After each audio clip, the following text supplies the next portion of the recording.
Hi friends, ಎಲ್ರಿಗೂ ಕೂಡ ನಮಸ್ತೆ. ಇವತ್ತಿನ ವಿಡಿಯೋದಲ್ಲಿ ನಾವು ಕಂದಾಯ ಇಲಾಖೆಯಲ್ಲಿ ಏನು ಗ್ರಾಮ ಆಡಳಿತ ಅಧಿಕಾರಿ ಅಂತೇಳಿ ಪೋಸ್ಟಿಗೆ ಜಾಬಿಗೆ ಅರ್ಜಿಯನ್ನು ಕರೆದಿರೋದ್ರಿಂದ ಅದ್ರ ಬಗ್ಗೆ ಇವತ್ತಿನ ವಿಡಿಯೋದಲ್ಲಿ ನಾವಿಲ್ಲಿ ಸಂಪೂರ್ಣವಾಗಿ ತಿಳಿದುಕೊಳ್ಳೋಣ. ಇದ್ರವರೆಗೆ ಅಧಿಸೂಚನೆ ಏನು ಹೊರಡಿಸಿದ್ದಾರೆ, ಅರ್ಜಿ ಇರುತ್ತೆ, ಏನೆಲ್ಲ ಡಾಕ್ಯುಮೆಂಟ್ಸ್ಗಳು ಬೇಕು, ಯಾವ ಕೆಟಗರಿಗೆ ಅವರಿಗೆ ಎಷ್ಟು ಏಜ್ ಲಿಮಿಟ್ ಇರಬೇಕು, ಎಷ್ಟು ಫೀಸ್ ಇದೆ ಅನ್ನೋದನ್ನೆಲ್ಲ ಸಂಪೂರ್ಣವಾಗಿ ತಿಳಿದುಕೊಳ್ಳೋಣ.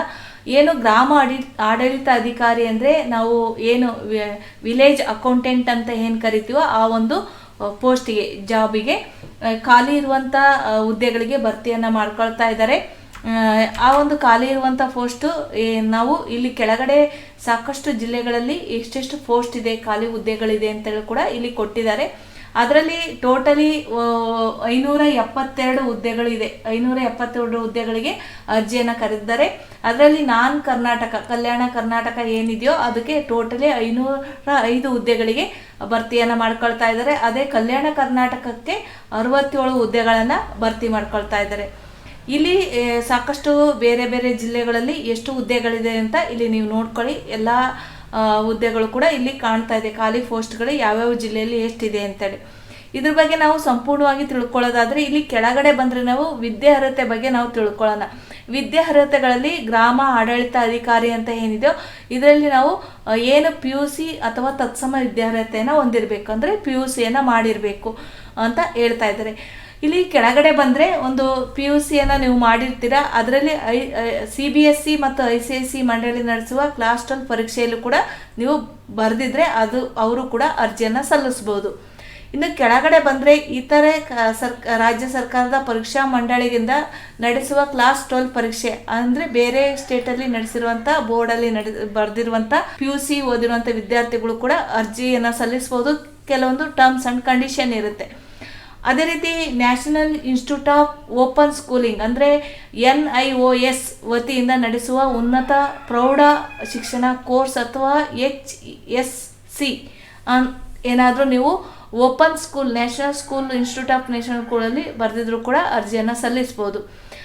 ಅದೇ ರೀತಿ 2 ವರ್ಷಗಳ ITI ಕೋರ್ಸ್ ಅಭ್ಯರ್ಥಿಗಳು NIOS ಅಂದರೆ ಏನು national institute of open schooling ಅಂತ ಏನು ಬರುತ್ತೋ ಅನ್ನೋ ವತಿಯಿಂದ ನಡೆಸುವ ಒಂದು ಭಾಷಾ ಕೋರ್ಸ್ ಮತ್ತು ಒಂದು ಶೈಕ್ಷಣಿಕ ವಿಷಯದಲ್ಲಿ ದೂರ ಕಲಿಕೆ ಮಾದರಿಯಲ್ಲಿ ಅಥವಾ ಪದವಿ ಪೂರ್ವ ಮಂಡಳಿಯಲ್ಲಿ ನಡೆಸುವ ಪರೀಕ್ಷೆಯಲ್ಲಿ ಒಂದು ಭಾಷೆ ಅಥವಾ ಒಂದು ವಿಷಯದಲ್ಲಿ ಉತ್ತೀರ್ಣರಾದಲ್ಲಿ ಮಾತ್ರ PUC ತತ್ಸಮ ಅಂತೇಳಿ ಅವ್ರನ್ನ ಪರಿಗಣಿಸೋದು. ನೀವು ಏನಾದರೂ ITIನ 2 ವರ್ಷ ಓದಿ ಮುಗಿಸಿರ್ತೀರಾ, ಅವ್ರನ್ನ ಏನು PUCಗೆ ಸಮಾನರು ಅಂತ ಅವರು ಹೋಲಿಕೆ ಮಾಡಲ್ಲ. ಅದರಲ್ಲಿ ನೀವು ಅವ್ರೇನು national institute of open schooling ಅಲ್ಲಿ ಏನಾದರೂ ನೀವು ಒಂದು ಭಾಷೆಯ ವಿಷಯದ ಬಗ್ಗೆ ನೀವು ಅಲ್ಲಿ ಅವ್ರು ಬರೆಸುವಂಥ ಎಕ್ಸಾಮ್ನಲ್ಲಿ ನೀವು ಒಂದು ಭಾಷೆಯನ್ನು ತಗೊಂಡು ನೀವು ಪಾಸ್ ಆಗಿರ್ಬೇಕು, ಅವ್ರನ್ನ ಮಾತ್ರ ITIಗೆ ಅವಕಾಶವನ್ನು ಕೊಡ್ತಾರೆ.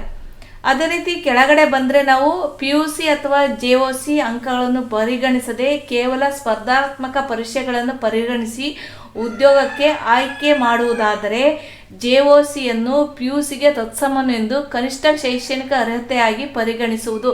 ಅಂದರೆ ನೀವೇನಾದರೂ JOC ಓದಿದರೆ ಅಪ್ಲೈ ಮಾಡ್ಬೋದು. ಆದರೆ ಇವರೇನು ಸ್ಪರ್ಧಾತ್ಮಕ ಪರೀಕ್ಷೆಯನ್ನು ಮಾಡ್ತಾರೋ ಅಲ್ಲಿ ನೀವು ಪಾಸ್ ಆದರೆ ಅವನು ಕೂಡ PUCಗೆ ಸತ್ಸಮನ ಅಂತ ಹೇಳಿ ಪರಿಗಣಿಸ್ತಾರೆ. ಕೆಳಗಡೆ ಬಂದರೆ ನೀವೇನಾದರೂ ನೇರ ನೇಮಕಾತಿ ಅಥವಾ ಅನುಕಂಪದ ಆಧಾರದ ಮೇಲೆ ನೀವು ಈ ಒಂದು ಹುದ್ದೆಗೆ ನೀವು ಅಪ್ಲೈ ಮಾಡ್ತೀರಾ ಅಂದರೆ ನೀವು ಡಿಪ್ಲೊಮಾ ಶಿಕ್ಷಣ 3 ವರ್ಷ ಡಿಪ್ಲೊಮಾ ತತ್ಸಮ ಪರೀಕ್ಷೆಯನ್ನು ನೀವೇನಾದರೂ ಡಿಪ್ಲೊಮಾನ ನೀವು ಮಾಡಿದರೂ ಕೂಡ ಅರ್ಜಿಯನ್ನು ಸಲ್ಲಿಸ್ಬೋದು. ಅದರಲ್ಲಿ ನೀವು 3 ವರ್ಷ ಕಂಪ್ಲೀಟ್ ಮಾಡಿದರೆ PUCಗೆ ತತ್ಸಮಾನವೆಂದು ಪರಿಗಣಿಸುವುದು. ಅದರಲ್ಲಿ ಕೆಳಗಡೊಂದು ಕಂಡೀಷನನ್ನು ಹಾಕಿದ್ದಾನೆ.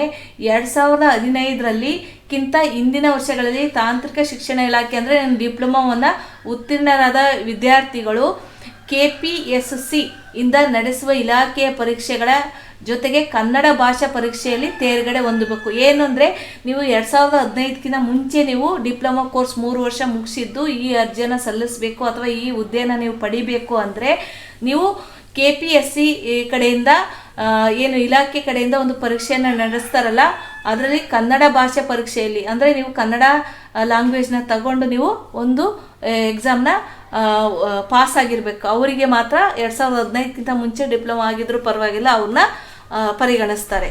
ಈಗ ಒಂದಿಷ್ಟು ವಿದ್ಯಾರ್ಹತೆ ಬಗ್ಗೆ ತಿಳಿದುಕೊಂಡ್ರಿ. ಈಗ ಕೆಳಗೊಂದಿಷ್ಟು ಇಂಪಾರ್ಟೆಂಟ್ ಟಿಪ್ಪಣಿಯನ್ನು ಕೊಟ್ಟಿದ್ದಾರೆ, ಅಂದರೆ ಸೂಚನೆಯನ್ನು ಕೊಟ್ಟಿದ್ದಾರೆ. ಇಲ್ಲಿ ನೀವೇನಾದರೂ ಅರ್ಜಿಯನ್ನು ಸಲ್ಲಿಸಿ ನೀವು ಮೇಲ್ಗಡೆ ಕೊಟ್ಟಿರೋ ವಿದ್ಯಾರ್ಹತೆಗೆ ನೀವು ಇಲ್ಲ ಅನ್ನೋದಾದರೆ ಅವ್ರನ್ನ ರದ್ದುಪಡಿಸ್ತಾರೆ, ವಿದ್ಯಾರ್ಹತೆಯಿಂದ ಅವ್ರನ್ನ ನಿಮ್ಮನ್ನು ರಿಜೆಕ್ಟ್ ಮಾಡ್ತಾರೆ. ಇಲ್ಲಿ ಬಿ ಅಲ್ಲಿ ಕೊಟ್ಟಿದ್ದಾರೆ ನಿಮಗೆ ಏನಂದರೆ, ಅರ್ಜಿ ಸಲ್ಲಿಸಲು ನಿಗದಿಪಡಿಸಿದ ಕೊನೆಯ ದಿನಾಂಕದಂದು ಹುದ್ದೆಗಳಿಗೆ ನಿಗದಿಪಡಿಸಿದ ವಿದ್ಯಾರ್ಹತೆಯನ್ನು ಹೊಂದಿರಬೇಕು. ಅಂದರೆ ಅರ್ಜಿ ಸಲ್ಲಿಸಲು ನೀವು ನಿಗದಿಪಡಿಸಿದ ಏನು ಕೊನೆಯ ದಿನಾಂಕವನ್ನು ನಾನು ನಿಮ್ಗೆ ತಿಳಿಸ್ಕೊಡ್ತೀನಿ, ಆ ದಿನಾಂಕದಲ್ಲಿ ನೀವು ಅರ್ಜಿಯನ್ನು ಸಲ್ಲಿಸಬೇಕಾಗುತ್ತೆ. ಮತ್ತು ಅವರು ಏನು ಮೇಲ್ಗಡೆ ವಿದ್ಯಾರ್ಹತೆಯ ಬಗ್ಗೆ ಏನು ಹೇಳಿದಾರೋ ಅದರ ವಿದ್ಯಾರ್ಹತೆಯನ್ನು ಹೊಂದಿರಬೇಕು.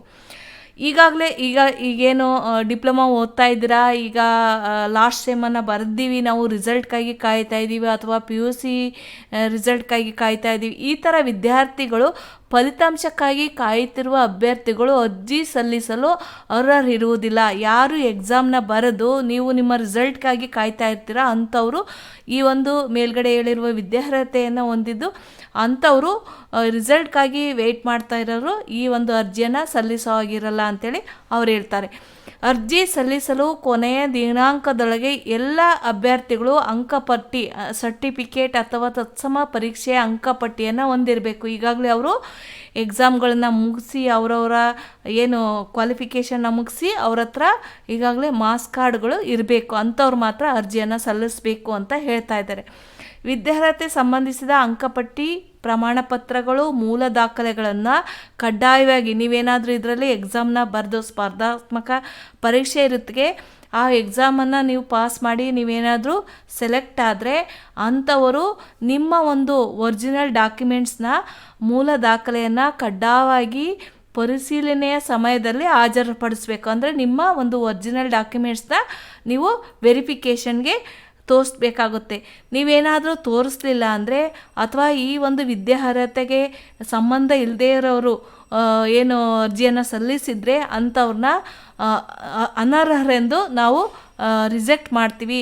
ಅದಕ್ಕೆ ನಾವು ಕರ್ನಾಟಕ ಪರೀಕ್ಷಾ ಪ್ರಾಧಿಕಾರದವರು ಜವಾಬ್ದಾರರಾಗಿರುವುದಿಲ್ಲ ಅಂಥೇಳಿ ಸೂಚನೆಯನ್ನು ಕೊಟ್ಟಿದ್ದಾರೆ. ಅದಕ್ಕಾಗಿ ಇಷ್ಟೆಲ್ಲ ಸೂಚನೆಗಳನ್ನು ನಾನು ತಿಳಿಸಿರೋದ್ರಿಂದ ಯಾರೆಲ್ಲ ಈ ಜಾಬ್ಗೆ ಅಪ್ಲೈ ಮಾಡಬೇಕು ಅಂದ್ಕೊಂಡಿರಾ, ಇದಕ್ಕೆ ಯಾರು ಅರ್ಹರಿರ್ತೀರೋ ಅಂಥವರು ಅರ್ಜಿಯನ್ನು ಸಲ್ಲಿಸೋದು ಒಳ್ಳೆಯದು ಅಂತೇಳಿ ನಾನು ಹೇಳ್ತಾ ಇದ್ದೀನಿ.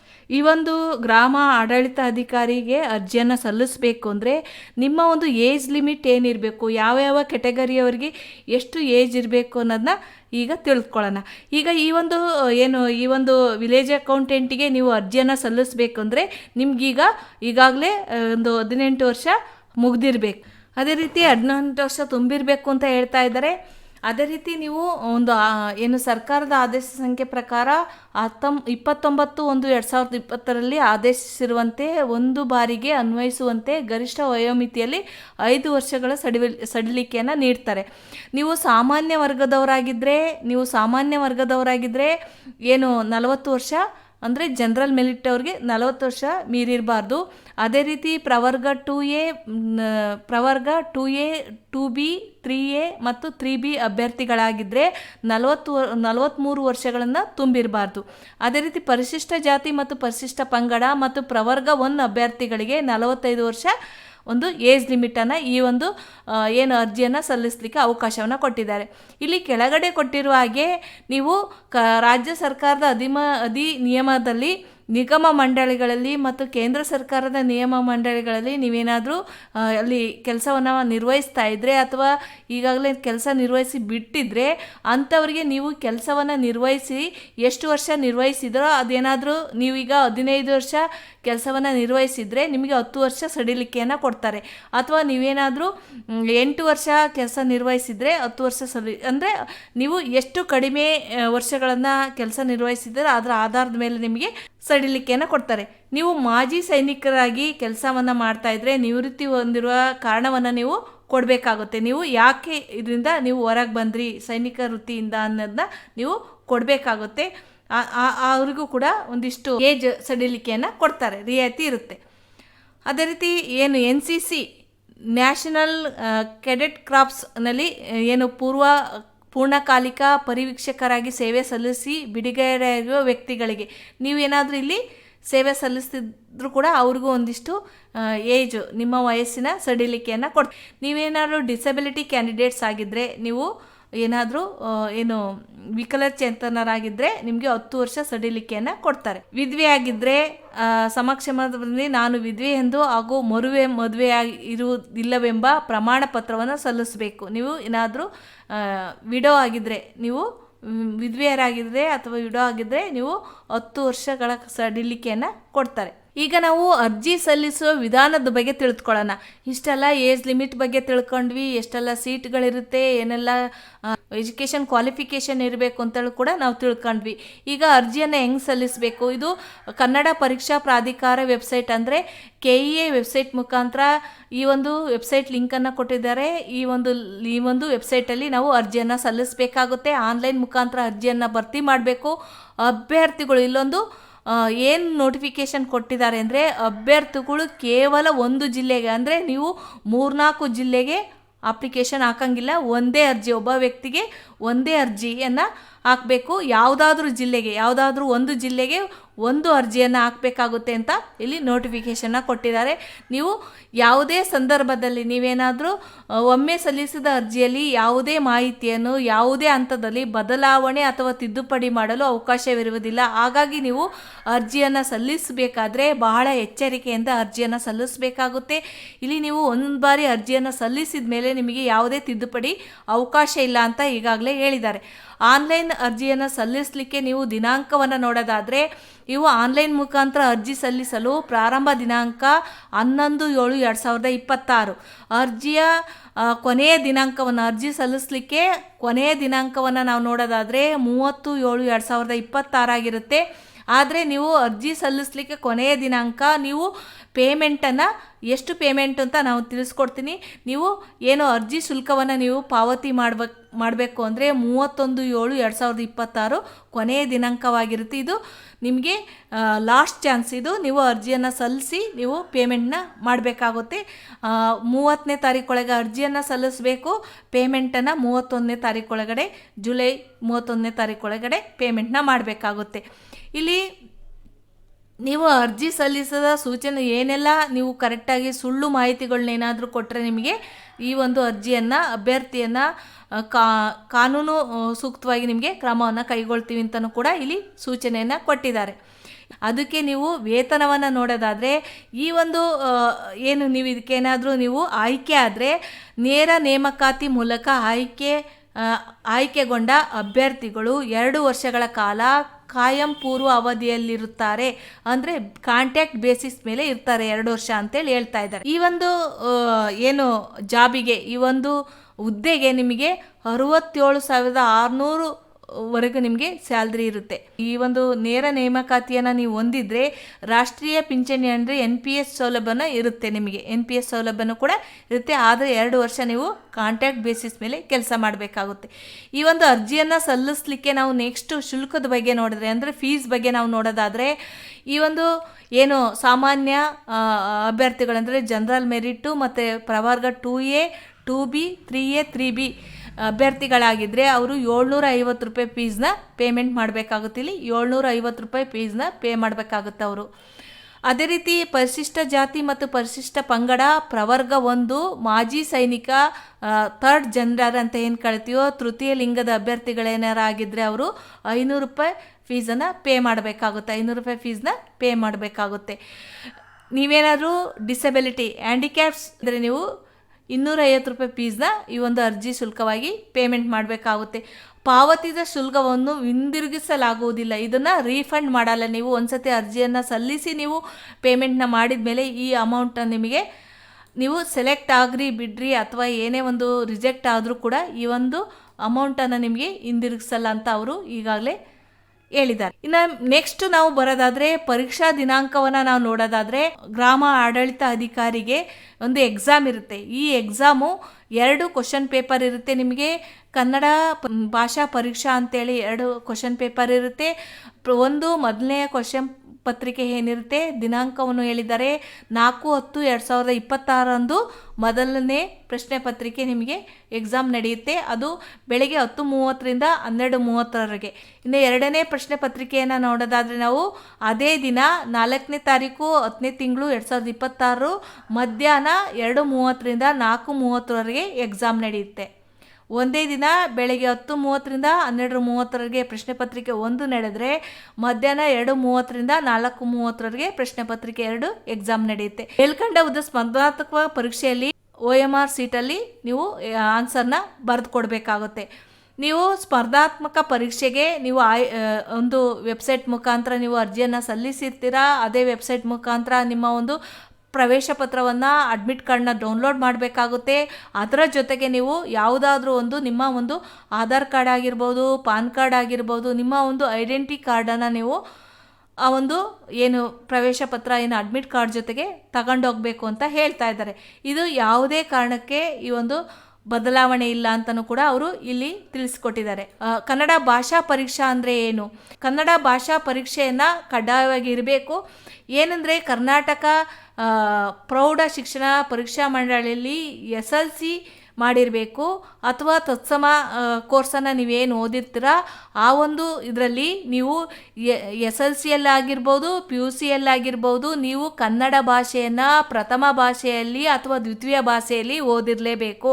ಅಂಥವರಿಗೆ ಈ ಎಕ್ಸಾಮ್ ಏನೋ ಕನ್ನಡ ಭಾಷಾ ಪರೀಕ್ಷೆ ಇರೋದಿಲ್ಲ. ಅವರು ಇದನ್ನ ಕಂಡಕ್ಟ್ ಮಾಡೋ ಥರ ಇಲ್ಲ. ಪಾಸ್ ಮಾಡಿದರೆ ಅಥವಾ ಆಯೋಗ ಅಥವಾ ಇನ್ನಿತರ ಯಾವುದೇ ಆಯ್ಕೆ ಪ್ರಾಧಿಕಾರವು ಈ ಹಿಂದೆ ನಡೆಸಿದ ಕನ್ನಡ ಭಾಷಾ ಪರೀಕ್ಷೆಯಲ್ಲಿ ಕಡ್ಡಾಯ ಕನ್ನಡ ಪರೀಕ್ಷೆ ಉತ್ತೀರ್ಣರಾಗಿದ್ದರೆ ಅಂಥ ಅಭ್ಯರ್ಥಿಗಳಿಗೆ ಕನ್ನಡ ಭಾಷಾ ಪರೀಕ್ಷೆಯಿಂದ ವಿನಾಯಿತಿ ನೀಡಲಾಗುವುದು. ಅಂದರೆ ಯಾವುದಾದ್ರೂ ನಿಗಮ ಮಂಡಳಿಗಳಲ್ಲಿ ಅಥವಾ KPSC ಏನಿರುತ್ತೋ ಅದರಲ್ಲಿ ನೀವೇನಾದರೂ ಕನ್ನಡ ಭಾಷೆಯ ಒಂದು ಪರೀಕ್ಷೆಯನ್ನು ನೀವು ಬರೆದು ನೀವು ಉತ್ತೀರ್ಣರಾಗಿದ್ದರೆ ಈ ಒಂದು ಎಕ್ಸಾಮ್ನ ಸಪ್ರೇಟಾಗಿ ಬರೆಯೋಂಗಿಲ್ಲ. ಇಲ್ಲವಾದಲ್ಲಿ ನೀವೇನಾದರೂ ಈ ಒಂದು ಕನ್ನಡ ಲ್ಯಾಂಗ್ವೇಜ್ನ SLC ಅಥವಾ PUC ಬೇರೆ ಕಡೆ ನೀವು ಈ ಎಕ್ಸಾಮ್ನ ಉತ್ತೀರ್ಣರಾಗಿಲ್ಲ, ಪ್ರಥಮ ಭಾಷೆ ಅಥವಾ ತೃತೀಯ ಭಾಷೆಯಲ್ಲಿ ಬರೆದಿಲ್ಲ, ಓದಿಲ್ಲ ಅಂದರೆ ನೀವು ತೃತೀಯ ಭಾಷೆಯಾಗಿ ಏನಾದರೂ ಸೆಲೆಕ್ಟ್ ಮಾಡಿದರೆ ಅಂಥವರು ಈ ಒಂದು ಅವರು ನಡೆಸುವ ಕನ್ನಡ ಭಾಷಾ ಪರೀಕ್ಷೆಯನ್ನು ನೀವು ಬರಿಬೇಕಾಗುತ್ತೆ. ಅದು 150 ಮಾರ್ಕ್ಸಿಗೆ ಕನ್ನಡ ಭಾಷಾ ಪರೀಕ್ಷೆ ಇರುತ್ತೆ. ಅದರಲ್ಲಿ ನೀವು 50 ಅಂಕಗಳನ್ನು ಪಡೆದು ಪಾಸ್ ಆಗಲೇಬೇಕು. ಈ ಒಂದು ಇದಕ್ಕೆ ಅರ್ಹರಾಗಬೇಕು ಅಂದರೆ ಕನ್ನಡ ಪ್ರಶ್ನಾ ಪತ್ರಿಕೆಯನ್ನು SLC ಹಂತದಲ್ಲಿನ ಪ್ರಥಮ ಭಾಷೆ ಕನ್ನಡವನ್ನು ಮಾನದಂಡವಾಗಿಟ್ಟುಕೊಂಡು ಸಿದ್ಧಪಡಿಸಲಾಗುವುದು.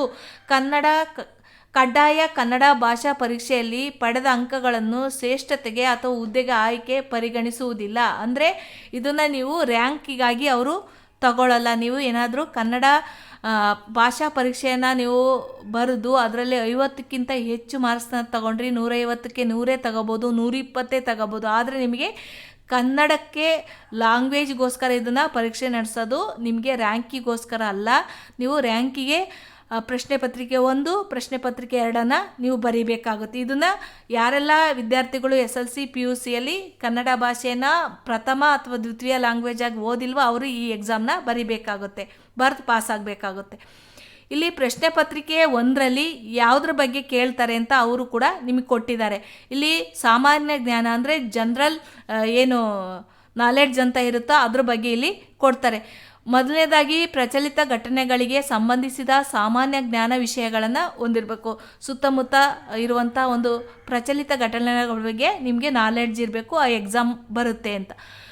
ದೈನಂದಿನ ಗ್ರಹಿಕೆಯ ವಿಷಯಗಳು ಅಂದರೆ ಸುತ್ತಮುತ್ತ ಏನು ದೈನಂದಿನ ವಿಷಯಗಳಿರುತ್ತೋ ಒಂದಿಷ್ಟು ನಾಲೆಡ್ಜ್ ಇರುತ್ತೋ ಜನರಲ್ ಇದರಲ್ಲಿ ಅದನ್ನು ಕೂಡ ಈ ಎಕ್ಸಾಮಲ್ಲಿ ಕೇಳ್ತಾರೆ ಪ್ರಶ್ನೆ ಪತ್ರಿಕೆಯಲ್ಲಿ. ಭಾರತದ ಸಂವಿಧಾನ ಸ್ಕೂಲ್ ನೋಟದ ವಿಷಯಗಳು ಅಂದರೆ ಸಂವಿಧಾನದ ಬಗ್ಗೆ ಭಾರತದ ಸಂವಿಧಾನದ ಬಗ್ಗೆ ಕೂಡ ಕ್ವಶನ್ಸ್ ಇರುತ್ತೆ. ವಿಶೇಷವಾಗಿ ಕರ್ನಾಟಕಕ್ಕೆ ಸಂಬಂಧಿಸಿದ ಭಾರತದ ಇತಿಹಾಸ ಅಂದರೆ ಭಾರತದ ಇತಿಹಾಸವನ್ನು ಕೂಡ ನೀವು ಓದಬೇಕು. ಅದರಲ್ಲಿ ವಿಶೇಷವಾಗಿ ಕರ್ನಾಟಕದ ಇತಿಹಾಸದ ಬಗ್ಗೆ ನೀವು ತಿಳ್ಕೊಂಡಿರಬೇಕು. ಇನ್ನು ನೆಕ್ಸ್ಟ್ ನೋಡೋದಾದರೆ ಕರ್ನಾಟಕಕ್ಕೆ ಸಂಬಂಧಿಸಿದ ಭಾರತದ ಭೂಗೋಳ ಅಂದರೆ ಭೂಗೋಳದ ಬಗ್ಗೆ ನೀವು ಭಾರತದ ಭೂಗೋಳದ ಬಗ್ಗೆ ತಿಳ್ಕೊಂಡಿರಬೇಕು. ಅದರಲ್ಲಿ ವಿಶೇಷವಾಗಿ ಕರ್ನಾಟಕದ ಭೂಗೋಳದ ಬಗ್ಗೆ ನೀವು ತಿಳ್ಕೊಂಡಿರಬೇಕಾಗುತ್ತೆ. ಇನ್ನು ನೆಕ್ಸ್ಟು ಎಫ್ ನೋಡೋದಾದರೆ ರಾಜ್ಯ ಮತ್ತು ಪ್ರಾದೇಶಿಕ ಆಡಳಿತ ಕುರಿತು ವಿಷಯಗಳು. ಅಂದರೆ ರಾಜ್ಯ ಮತ್ತು ಪ್ರಾದೇಶಿಕ ಆಡಳಿತ ಅಂದರೆ ಆಡಳಿತದ ಬಗ್ಗೆ ನೀವು ರಾಜ್ಯ ಮತ್ತು ಪ್ರಾದೇಶಿಕದ ಬಗ್ಗೆ ನೀವು ತಿಳ್ಕೊಂಡಿರಬೇಕು. ನೆಕ್ಸ್ಟು ಗ್ರಾಮೀಣಾಭಿವೃದ್ಧಿ ಪಂಚಾಯತ್ ರಾಜ್ ಸಂಸ್ಥೆಗಳು ಮತ್ತು ಗ್ರಾಮೀಣ ಸಹಕಾರ ಸಂಸ್ಥೆಗಳಿಗೆ ಸಂಬಂಧಿಸಿದ ಉಪಕ್ರಮಗಳನ್ನು ಒಳಗೊಂಡಂತೆ ಕರ್ನಾಟಕದ ಆರ್ಥಿಕತೆ ಅಭಿವೃದ್ಧಿಗೆ ಕುರಿತಂಥ ವಿಷಯಗಳು ಅಂತ ಹೇಳ್ತಾ ಇದ್ದೇನೆ. ಇಲ್ಲಿ ಏನು ಗ್ರಾಮ ಪಂಚಾಯಿತಿ ರಾಜ್ಯಗಳು ಮತ್ತು ಪಂಚಾಯತ್ ರಾಜ್ಯಗಳಿಗೆ ಬಗ್ಗೆ ಬರುವಂಥ ಒಂದಿಷ್ಟು ಸ್ಕೀಮ್ ಬಗ್ಗೆ ಇರುತ್ತೆ ಅಲ್ಲಿ. ಆ ಒಂದು ಸ್ಕೀಮ್ ಬಗ್ಗೆ ನೀವು ತಿಳ್ಕೊಂಡಿರಬೇಕು. ಕರ್ನಾಟಕದ ಪರಿಸರ ಸಂಬಂಧಿ ಸಮಸ್ಯೆಗಳು ಮತ್ತು ಅಭಿವೃದ್ಧಿ ಕುರಿತು ವಿಷಯಗಳಂದರೆ ಕರ್ನಾಟಕದಲ್ಲಿ ಪರಿಸರ ಅಂದರೆ ವಾತಾವರಣದ ಬಗ್ಗೆ ಸಮಸ್ಯೆಗಳ ಬಗ್ಗೆ ತಿಳ್ಕೊಂಡಿರಬೇಕು. ಮತ್ತು ಆ ಸಮಸ್ಯೆಗಳನ್ನು ಪರಿಹರಿಸುವ ಅಭಿವೃದ್ಧಿ ಕಾರ್ಯಗಳ ಬಗ್ಗೆ ನೀವು ಒಂದಿಷ್ಟು ತಿಳ್ಕೊಂಡಿರಬೇಕು. ಅದು 100 ಅಂಕಗಳಿಗೆ ನಡೆಯುತ್ತೆ. ಒಟ್ಟು ಕ್ವಶನ್ನು 100 ಇರುತ್ತೆ. 100 ಅಂಕಗಳನ್ನು ಕೊಡ್ತಾರೆ. ಒಂದು ಕ್ವಶನ್ಗೆ 100 ಮಾರ್ಕ್ ಇರುತ್ತೆ. 2 ಗಂಟೆಗಳ ಕಾಲ ನೀವು ಪ್ರಥಮ ಪತ್ರಿಕೆಯನ್ನು ಬರಿಬೇಕಾಗುತ್ತೆ. ಇನ್ನು ಎರಡನೆಯ ಪ್ರಶ್ನೆ ಪತ್ರಿಕೆಯಲ್ಲಿ ಏನಿರುತ್ತೆ? ಎರಡನೆಯ ಪ್ರಶ್ನೆ ಪತ್ರಿಕೆಯಲ್ಲಿ ಏನಿರುತ್ತೆ? ಸಾಮಾನ್ಯ ಕನ್ನಡ ಅಂದರೆ ಕನ್ನಡದ ಬಗ್ಗೆ ಜನರಲ್ ನಾಲೆಡ್ಜ್ ಇರಬೇಕು ಅಂತ. ಸಾಮಾನ್ಯ ಇಂಗ್ಲೀಷ್ ಬಗ್ಗೆ ಕೇಳ್ತಾರೆ. ಕಂಪ್ಯೂಟರ್ ಜ್ಞಾನದ ಬಗ್ಗೆ ನೀವು ಇರಬೇಕು, ಅಂದರೆ ಕಂಪ್ಯೂಟರ್ ಬಗ್ಗೆ ನಿಮಗೆ ಜ್ಞಾನ ಇರಬೇಕು. ಆದರೂ ಕೂಡ ಕ್ವಶನ್ಸ್ ಇರುತ್ತೆ ಎರಡನೇ ಪ್ರಶ್ನೆ ಪತ್ರಿಕೆಯಲ್ಲಿ. ಅದು ಕೂಡ 100 ಅಂಕಕ್ಕೆ ಎಕ್ಸಾಮ್ ಇರುತ್ತೆ. 2 ಗಂಟೆ ಕಾಲ ಎಕ್ಸಾಮ್ ಇರುತ್ತೆ. ಇನ್ನು ಸ್ಪರ್ಧಾತ್ಮಕ ಪರೀಕ್ಷೆಯಲ್ಲಿ ಅಭ್ಯರ್ಥಿ ಅರ್ಹತೆಗಾಗಿ ಕನಿಷ್ಠ 35% ಅಂಕಗಳನ್ನು ಪಡಿಬೇಕಾಗುತ್ತೆ. ನೀವು ಈ ಒಂದಿಷ್ಟು ಏನು ಅರ್ಹತೆಯನ್ನು ಪಡಿಬೇಕು ಅಂದರೆ ನೀವು ಶೇಕಡ 35% ನೀವು ಪಾಸ್ ಆಗಬೇಕಾಗುತ್ತೆ. ಋಣಾತ್ಮಕ ನೆಗೆಟಿವ್ ಮಾರ್ಕ್ಸ್, ಇಲ್ಲಿ ಈ ಒಂದು ಎಕ್ಸಾಮಲ್ಲಿ ನಿಮಗೆ ನೆಗೆಟಿವ್ ಮಾರ್ಕ್ಸ್ ಇರುತ್ತೆ.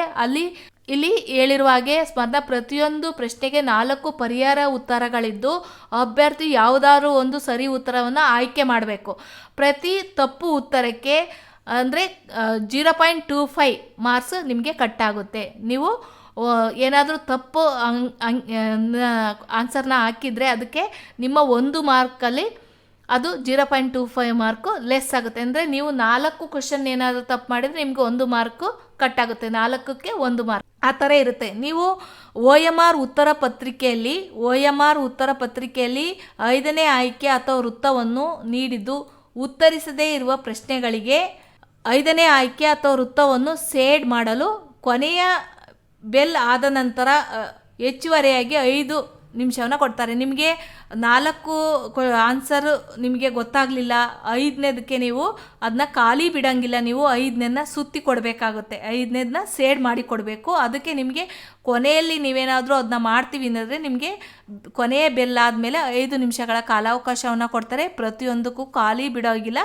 ಕೊನೆಯ 5ನೆಯ ಸರ್ಕಲ್ನ ನೀವು ಸುತ್ತಿ ಕೊಡಬೇಕು ಅಂತ ಹೇಳ್ತಾ ಇದ್ದಾರೆ. ಇನ್ನು ಅರ್ಹತೆಗಳು ಏನಿರಬೇಕು? ಈ ಒಂದು ಅರ್ಹತೆಗಳನ್ನ ನಾವು ನೋಡೋದಾದರೆ ನೀವು ಭಾರತೀಯ ನಾಗರಿಕರಾಗಿರಬೇಕು.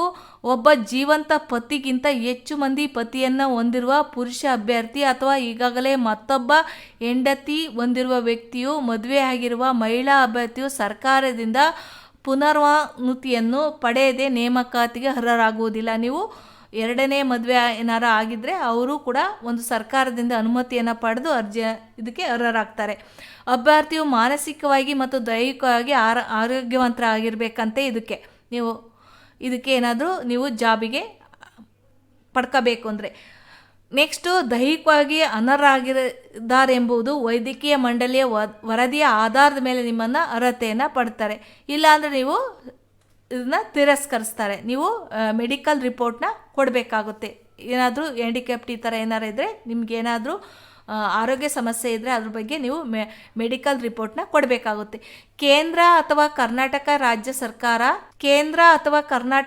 ಸರ್ಕಾರ ಅಥವಾ ಇತರ ರಾಜ್ಯದ ಲೋಕಸೇವಾ ಆಯೋಗ ಅಥವಾ ಕರ್ನಾಟಕ ಪರೀಕ್ಷಾ ಪ್ರಾಧಿಕಾರ ಅಥವಾ ಯಾವುದೇ ವಿಶ್ವವಿದ್ಯಾಲಯದಿಂದ ನಡೆಸಲಾದ ಪರೀಕ್ಷೆಗಳಿಂದ ಅಥವಾ ನೇಮಕಾತಿಗಳಿಂದ ಕಾಯಮಾಗಿ ಡಿಬಾರ್ ಆದ ವ್ಯಕ್ತಿಗಳು ಅರ್ಹರಿರುವುದಿಲ್ಲ, ನೇಮಕಕ್ಕೆ ಅರ್ಹರಿರುವುದಿಲ್ಲ. ಅಂದರೆ ಯಾವುದಾದ್ರೂ ಎಕ್ಸಾಮ್ನ ನೀವು ಬರೆದು ನೀವು ಯಾವುದಾದ್ರೂ ಪರೀಕ್ಷೆಯನ್ನು ನೀವು ಬರೀತಾ ಇರ್ತೀರ, ಲೋಕಸೇವಾ ಆಯೋಗ ಆಗಿರ್ಬೋದು, ಒಂದು ನಿಗಮ ಮಂಡಳಿಗೆ ಎಕ್ಸಾಮ್ ಆಗಿರ್ಬೋದು, ಈ ಥರದ ಎಕ್ಸಾಮ್ಗಳಲ್ಲಿ ನೀವೇನಾದ್ರು ಡಿಫಾರ್ ಆಗಿದ್ದರೆ ನೀವು ಈ ಒಂದು ಹುದ್ದೆಯನ್ನು ಪಡ್ಕೊಳ್ಳೋಕ್ಕೆ ಅರ್ಹರಿಲ್ಲ.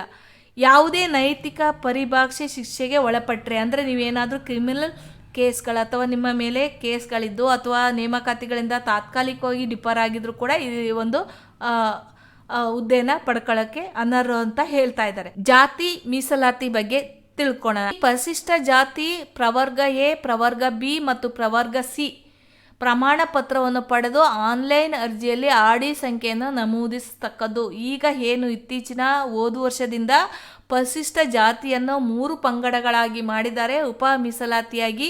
ಅದರಲ್ಲಿ ಪ್ರವರ್ಗ ಎ, ಪ್ರವರ್ಗ ಬಿ, ಪ್ರವರ್ಗ ಸಿ. ಮುಂಚೆ ಒಂದೇ ಪ್ರಮಾಣ ಪತ್ರ ಇತ್ತು, ಅದನ್ನು ನೀವೇನಾದರೂ ಇಟ್ಕೊಂಡಿದ್ರೆ ನೀವೀಗ ಪ್ರವರ್ಗ ಎ, ಪ್ರವರ್ಗ ಬಿ, ಪ್ರವರ್ಗ ಸಿ ಯಾವುದಕ್ಕೆ ಬರ್ತೀರಾ ಅದನ್ನು ಹೊಸ ಆಡಿ ಸಂಖ್ಯೆಯನ್ನು ಮಾಡಿಸಿ ನೀವು ಹೊಸ ಆಡಿ ಸಂಖ್ಯೆಯನ್ನು ನಮೂದಿಸಬೇಕಾಗುತ್ತೆ. ಮತ್ತು ಪರಿಶಿಷ್ಟ ಪಂಗಡಕ್ಕೆ ಸೇರಿದ ಅಭ್ಯರ್ಥಿಗಳು ನಮೂನೆ ಡಿ ಅನ್ನು ನಮೂದಿಸಬೇಕು. ಪ್ರವರ್ಗ 1ಕ್ಕೆ ಸೇರಿದ ಅಭ್ಯರ್ಥಿಗಳು ನಮೂನೆ ಇ ಅನ್ನು ಹಾಕಬೇಕು. ಪ್ರವರ್ಗ 2A, 2B, 3A ಮತ್ತು 3B ಮೀಸಲಾತಿಗೆ ಸೇರಿದ ಅಭ್ಯರ್ಥಿಗಳು ನಮೂನೆ ಎಫ್ ಅನ್ನ ನಮೂದಿಸಬೇಕು. ಇಲ್ಲಿ ನೀವೇನಾದ್ರೂ ನಿಮ್ಮ ಒಂದು ಆಡಿ ಸಂಖ್ಯೆ ಕೊನೆಯ ದಿನಾಂಕದವರೆಗೆ ಅಂದ್ರೆ ಈ ಒಂದು ಅರ್ಜಿಯನ್ನ ಸಲ್ಲಿಸಿ ಎಕ್ಸಾಮ್ ಬರೆದು ನಿಮ್ಮ ವೆರಿಫೈ ಆಗೋವರೆಗೂ ಅದು ಚಾಲ್ತಿಯಲ್ಲೇ ಇರಬೇಕು. ಕೊನೆಯ ದಿನಾಂಕದವರೆಗೂ ಕೂಡ ಚಾಲ್ತಿಯಲ್ಲಿ ಇರಬೇಕು. ಪ್ರಮಾಣ ಪತ್ರವನ್ನು ಸಂಬಂಧಿತ ತಹಸೀಲ್ದಾರರ ಸಹಿ ಇರುವಂಥ ಒಂದು ಬಾರ್ಕೋಡ್ ಇರುವಂಥ ಒಂದು ಆಡಿ ಇತ್ತೀಚಿನ ಆನ್ಲೈನ್ ಒಂದು ಜಾತಿ ಪ್ರಮಾಣ ಪತ್ರ ಆಗಿರ್ಬೋದು, ಇನ್ಕಮ್ ಪ್ರಮಾಣ ಪತ್ರ ಆಗಿರಲಿ ಇರಬೇಕು ಅಂತ ಹೇಳ್ತಾ ಇದ್ದಾರೆ. ಪರಿಶಿಷ್ಟ ಜಾತಿ ಮತ್ತು ಪರಿಶಿಷ್ಟ ಪಂಗಡ ಪ್ರವರ್ಗ 1ರ ಮೀಸಲಾತಿ ಪ್ರಮಾಣ ಪತ್ರಗಳು ರದ್ದಾಗುವವರೆಗೆ ಚಾಲ್ತಿಯಲ್ಲಿ ಇರುವುದರಿಂದ ಅರ್ಜಿ ಸಲ್ಲಿಸಲು ನಿಗದಿಪಡಿಸಿದ ಕೊನೆಯ ದಿನಾಂಕದೊಳಗೆ ನಿಗದಿಪಡಿಸಿದ ನಮೂನೆಯಲ್ಲಿ ಪಡೆದುಕೊಂಡಿರತಕ್ಕದ್ದು. ಅಂದರೆ ನೀವು ಇತ್ತೀಚಿನ ಏನು ಹೊಸ ಆಡಿ ಸಂಖ್ಯೆಗಳನ್ನು ಕೊಡ್ತಾ ಇದ್ದಾರೆ ಅದನ್ನು ನೀವು ತಗೊಂಡಿಟ್ಕೊಂಡಿರಬೇಕು. ಅದೇ ರೀತಿ OBC ಏನು 2A, 3A, 3B, 2B ಪ್ರವರ್ಗದವರೆಗೂ ಮೀಸಲಾತಿ ಪ್ರಮಾಣ ಪತ್ರ ಅವರಿಗೆ 5 ವರ್ಷ ಚಾಲ್ತಿಯಲ್ಲಿರುತ್ತೆ. ಆ ಒಂದು 5 ವರ್ಷದ ಪ್ರಮಾಣ ಪತ್ರ ಕೂಡ ನೀವು ಮುಗಿಯೋವರೆಗೂ ಅದು ಚಾಲ್ತಿಯಲ್ಲಿರುವ ದಿನಾಂಕವನ್ನು ನೋಡ್ಕೊಂಡಿರಬೇಕಾಗುತ್ತೆ ಅಂತ ಹೇಳ್ತಾ ಇದ್ದಾರೆ. ನೀವು ಮಾಜಿ ಸೈನಿಕರಾಗಿದ್ದರೆ ಅದಕ್ಕೆ ಸಂಬಂಧಪಟ್ಟ ಪತ್ರಗಳಿರಬೇಕು. ಅದೇ ರೀತಿ ನೀವು ಹ್ಯಾಂಡಿಕ್ಯಾಪ್ಟ್ ಆಗಿದ್ದರೆ ಅದಕ್ಕೆ ಸಂಬಂಧಪಟ್ಟ ಒಂದು ಹ್ಯಾಂಡಿಕ್ಯಾಪ್ಟ್ ಸರ್ಟಿಫಿಕೇಟ್ ಇರಬೇಕು. ನೀವು ಕನ್ನಡ ಮಾಧ್ಯಮದಲ್ಲಿ ನೀವು ಈ ಒಂದು ಹುದ್ದೆಯನ್ನು ಪಡ್ಕೊಳ್ತೀರಾ ಅಂದರೆ ಕನ್ನಡ ಮಾಧ್ಯಮದಲ್ಲಿ ಓದಿರುವಂಥ ಸರ್ಟಿಫಿಕೇಟ್ ಬೇಕಾಗುತ್ತೆ. ಅದೇ ರೀತಿ ರೂರಲ್ ಅಲ್ಲಿ ಈ ಹುದ್ದೆ ಅದ್ರ ಕೋಟದಲ್ಲಿ ನೀವು ಪಡಿತೀರಾ ಅಂದರೆ ರೂರಲ್ ಸಂಬಂಧಪಟ್ಟ ಸರ್ಟಿಫಿಕೇಟ್ನು ಕೂಡ ಇಟ್ಕೊಂಡಿರಬೇಕಾಗುತ್ತೆ. ಒಂದು ಹುದ್ದೆಗೆ ಏನೆಲ್ಲ ಡಾಕ್ಯುಮೆಂಟ್ಸ್ಗಳನ್ನು ಅವರು ಕೇಳ್ತಾರೆ ಅರ್ಜಿಯನ್ನು ಸಲ್ಲಿಸಲಿಕ್ಕೆ ಅಂದರೆ ನಿಮ್ಮ ಒಂದು ಆಧಾರ್ ಕಾರ್ಡ್ ಬೇಕಾಗುತ್ತೆ. ಅರ್ಜಿ ಸಲ್ಲಿಸಲು ನಿಗದಿಪಡಿಸಿದ ಕೊನೆಯ ದಿನಾಂಕ ಪಡೆದ ಆಯಾ ಹುದ್ದೆಗಳಿಗೆ ನಿಗದಿಪಡಿಸಿದ ವಿದ್ಯಾರ್ಹತೆ, ಸೆಮಿಸ್ಟರ್ ಅಂಕಪಟ್ಟಿ ಮತ್ತು ಏನು ನಿಮ್ಮ ಒಂದು ಅಂಕಪಟ್ಟಿಗಳು, ನೀವೇನಾದರೂ ಡಿಗ್ರಿ ಓದಿದರೆ ಸೆಮಿಸ್ಟರ್ ಅಂಕಪಟ್ಟಿಗಳು PDF ಫೈಲಲ್ಲಿ ಇಟ್ಕೊಂಡಿರಬೇಕಾಗುತ್ತೆ. ನಿಮಗೆ ಜನ್ಮ ದಿನಾಂಕ, ನಿಮಗೆ ಬರ್ತ್ಗೆ ಸಂಬಂಧಪಟ್ಟಂಗೆ ನೀವು SLC ಮಾರ್ಕ್ಸ್ ಕಾರ್ಡ್ ಅಥವಾ ಶಾಲೆಯ TC ಪ್ರಮಾಣ ಪತ್ರವನ್ನು ನೀವಿಲ್ಲಿ ಹಾಕಬೇಕಾಗುತ್ತೆ. ಸೈನಿಕ ಸೇವೆಯಲ್ಲಿ ಇರುವಂಥವರು ಅಥವಾ ಪಿಂಚಣಿ ಗ್ರ್ಯಾಜುಯೇಟಿ ಪಡೆದಂಥ ಪ್ರಮಾಣ ಪತ್ರ ಇರಬೇಕು.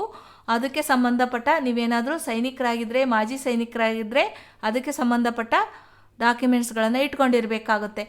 ಪರಿಶಿಷ್ಟ ಜಾತಿ ಮತ್ತು ಪರಿಶಿಷ್ಟ ಪಂಗಡದವರು ಕೂಡ ಅದಕ್ಕೆ ಸಂಬಂಧಪಟ್ಟ ಇತ್ತೀಚಿನ ಆಡಿ ಸಂಖ್ಯೆಗಳನ್ನು ಪ್ರವರ್ಗ ಎ, ಪ್ರವರ್ಗ ಬಿ, ಪ್ರವರ್ಗ ಸಿ ಇರುವಂಥ ಆಡಿ ಸಂಖ್ಯೆಗಳನ್ನು ಹೊಸದಾಗಿ ಮಾಡಿಸಿಟ್ಕೊಂಡಿರಬೇಕಾಗುತ್ತೆ. ಗ್ರಾಮೀಣ ಮೀಸಲಾತಿಗಳಾಗಿದ್ದರೆ ನೀವು ಪ್ರಮಾಣ ಪತ್ರ ನಮೂನೆ 1 ಇಟ್ಕೊಂಡಿರಬೇಕು. ಗ್ರಾಮೀಣ ಮೀಸಲಾತಿ ಪಡಿಬೇಕು ಅಂದರೆ 2ರಲ್ಲಿ ನಮೂನೆಯನ್ನು ತಗೊಂಡಿರಬೇಕಾಗುತ್ತೆ. ಏನು 2A, 3B ಅವರು ಕನ್ನಡ ಮಾಧ್ಯಮದಲ್ಲಿ ವ್ಯಾಸಂಗ ಮಾಡಿದ ಪ್ರಮಾಣ ಪತ್ರ, ನೀವೇನಾದರೂ ಇದ್ರ ಬಗ್ಗೆ ಮೀಸಲಾತಿಯನ್ನು ಕೋರಿದರೆ ನೀವು ಕನ್ನಡ ಮಾಧ್ಯಮದಲ್ಲಿ ವ್ಯಾಸಂಗ ಮಾಡಿರುವಂಥ ಪ್ರಮಾಣ ಪತ್ರವನ್ನು ಸಲ್ಲಿಸಬೇಕಾಗುತ್ತೆ. ಅದೇ ರೀತಿ ತೃತೀಯ ಲಿಂಗದ ಪ್ರಮಾಣ ಪತ್ರ ಮೀಸಲಾತಿ ನೀವೇನಾದರೂ ಪಡ್ಕೊಳ್ಳೋದಾದರೆ ಜಿಲ್ಲಾ ಮ್ಯಾಜಿಸ್ಟ್ರೇಟ್ರಿಂದ ಪಡೆದ ತೃತೀಯ ಏನು ಲಿಂಗದ ಬಗ್ಗೆ ನೀವು ಒಂದು ಪ್ರಮಾಣ ಪತ್ರವನ್ನು ಸಲ್ಲಿಸಬೇಕಾಗುತ್ತೆ. ಸೇವೆಯಲ್ಲಿರುವ ಅಭ್ಯರ್ಥಿಗಳು ಆಯ್ಕೆಯಾದಲ್ಲಿ ನಿರಾಕ್ಷೇಪಣೆ ಪ್ರಮಾಣ ಪತ್ರವನ್ನು ಪಡೆದು ನೇಮಕಾತಿ ಪ್ರಾಧಿಕಾರದ ಸಲ್ಲಿಸತಕ್ಕದ್ದು. ನೀವೇನಾದರೂ ಸೇವೆ ಸಲ್ಲಿಸ್ತಾ ಇದ್ದು ಬೇರೆ ಇದ್ರ ಬಗ್ಗೆ ನೀವು ಈ ಹುದ್ದೆಯಲ್ಲಿ ನೀವು ಅವಕಾಶವನ್ನು ಪಡೆದ್ರೆ ಆ ಒಂದು ಹುದ್ದೆಯ ಒಂದು ನಿರಾಕ್ಷೇಪಣೆ ಪ್ರಮಾಣ ಪತ್ರವನ್ನು ಕೊಡಬೇಕಾಗುತ್ತೆ. ಇನ್ನು ವಿಶೇಷ ಸೂಚನೆ ಬಗ್ಗೆ ನಾವು ತಿಳ್ಕೊಳ್ಳೋಣ. ಈ ಒಂದು ಆನ್ಲೈನ್ ಅರ್ಜಿಯನ್ನು ನೀವು ಒಂದ್ಸತಿ ಹಾಕಿದ ಮೇಲೆ, ನೀವು ಒಂದ್ಸತಿ ಅರ್ಜಿಯನ್ನು ಸಲ್ಲಿಸಿದ ಮೇಲೆ ಅದರ ಒಂದು ಪ್ರತಿಯನ್ನು ಡೌನ್ಲೋಡ್ ಮಾಡಿಟ್ಕೋಬೇಕು ಮತ್ತು ಪಾವತಿ ಚಲನನ್ನು ಕೂಡ ನೀವು ನಿಮ್ಮ ಜೊತೆ ಇಟ್ಕೊಂಡಿರಬೇಕಾಗುತ್ತೆ. ನಂತರ ಯಾವುದೇ ಹಂತದಲ್ಲಿ ಪ್ರಾಧಿಕಾರ ಮನವಿಯನ್ನು ಸಲ್ಲಿಸಲಿಕ್ಕೆ ನಿಮ್ಗೆ ಏನಾದರೂ ಬೇಕು ಅಂದರೆ ಸಲ್ಲಿಸಲಿಕ್ಕೆ ನಿಮ್ಮ ಒಂದು ಅಪ್ಲಿಕೇಶನ್ ಫಾರಮ್ನು ಕೂಡ ನೀವು ಡೌನ್ಲೋಡ್ ಮಾಡ್ಕೋಬೇಕಾಗುತ್ತೆ. ನೀವು ಪೇಮೆಂಟ್ ಮಾಡಿದಂಥ ಇದನ್ನು ಕೂಡ ಸ್ಲಿಪ್ಪನ್ನು ಕೂಡ ಇಟ್ಕೊಂಡಿರಬೇಕಾಗುತ್ತೆ. ಇಲ್ಲಿ ನೆಕ್ಸ್ಟ್ ನೋಡೋದಾದರೆ ಆನ್ಲೈನ್ ಅರ್ಜಿಯನ್ನು ಸಲ್ಲಿಸಿದ ಮೇಲೆ ಒಂದು ಸತಿ ಆ ಒಂದು ಅರ್ಜಿಯನ್ನು ಸಲ್ಲಿಸಿದ ಮೇಲೆ ಯಾವುದೇ ತಿದ್ದುಪಡಿಗೆ ಮನವಿಯನ್ನು ನೀವು ಸಲ್ಲಿಸಿದ್ರು ಸಹ ಪುರಸ್ಕರಿಸಲಾಗುವುದಿಲ್ಲ. ಇದನ್ನ ಒಂದು ಸತಿ ನೀವು ಅರ್ಜಿ ಸಲ್ಲಿಸಿದ ಮೇಲೆ ತಿದ್ದುಪಡಿ ಮಾಡೋಕ್ಕೆ ಅವ್ರಿಗೆ ಅವಕಾಶ ಇಲ್ಲ ಅಂತ ಹೇಳ್ತಾರೆ. ನೀವೇನಾದರೂ ಸೇವೆಯನ್ನು ಸಲ್ಲಿಸಿದ್ದು ಅಥವಾ ಅದ್ರ ಬಗ್ಗೆ ನೀವೇನಾದರೂ ಯಾವುದೇ ಒಂದು ಮಾಹಿತಿಯನ್ನು ತಪ್ಪನ್ನು ನೀಡಿದರೆ ನಿಮ್ಮನ್ನು ಕಾನೂನು ಇದರಲ್ಲಿ ತಿರಸ್ಕೃತವಾಗಿ ಮಾಡ್ಬೋದು ಮತ್ತು ನಿಮ್ಮ ಒಂದು ಅರ್ಹತೆಯನ್ನು ರದ್ದುಗೊಳಿಸ್ತೀವಿ ಅಂತಲೂ ಕೂಡ ಹೇಳಿದ್ದಾರೆ. ನಿಮಗೇನಾದರೂ ಹೆಚ್ಚಿನ ಮಾಹಿತಿ ಇದ್ರ ಬಗ್ಗೆ ತಿಳ್ಕೋಬೇಕು, ಇನ್ನು ಬೇರೆ ಬೇರೆ ಇದ್ರ ಬಗ್ಗೆ ನೀವು ತಿಳ್ಕೋಬೇಕು ಅನ್ನೋದಾದರೆ ಈ ಒಂದು ದೂರವಾಣಿ ಸಂಖ್ಯೆಗೆ 08023460460 ಇದಕ್ಕೆ ಕಾಲ್ ಮಾಡಿ ನೀವು ಬೆಳಗ್ಗೆ 10 ಗಂಟೆಯಿಂದ ಸಂಜೆ 6 ಗಂಟೆ ಒಳಗಡೆ ನೀವು ಕಾಲ್ ಮಾಡಿ ಇದ್ರ ಬಗ್ಗೆ ಮಾಹಿತಿಯನ್ನು ಪಡಿಬೋದು. ನೀವೇನಾದರೂ ಈ ಒಂದು ಅರ್ಜಿ ಸಲ್ಲಿಸಿದ ಮೇಲೆ ನಿಮ್ಮ ಒಂದು ಎಲ್ಲ ಮಾಹಿತಿಗಳನ್ನು ಅವರು ವೆರಿಫೈ ಮಾಡಿದ ಮೇಲೆ ದುರ್ನಡತೆ ಏನಾದರೂ ನಿಮಗೆ ಗೊತ್ತಾದರೆ ಅದನ್ನ ರದ್ದುಪಡಿಸ್ತಾರೆ.